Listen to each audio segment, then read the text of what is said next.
Asıyan yüzümüz kara, sil Muhammed Mustafa'yı.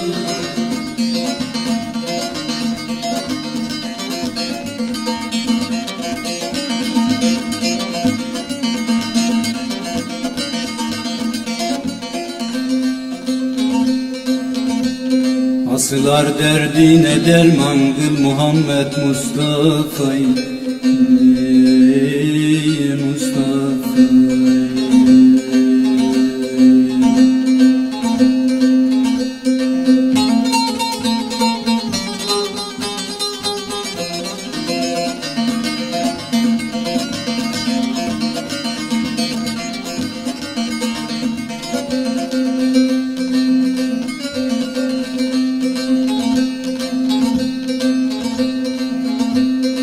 Ruzi mahşer günü her dem şefin olasın bize.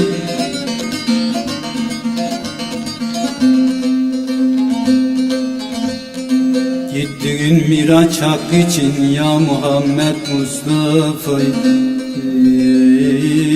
Mustafa.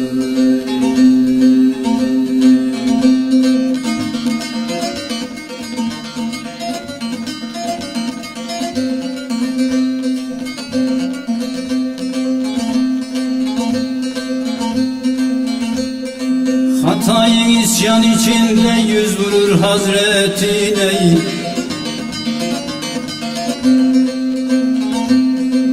Aybımız yüzümüze vurma ya Muhammed Mustafa. Mustafa.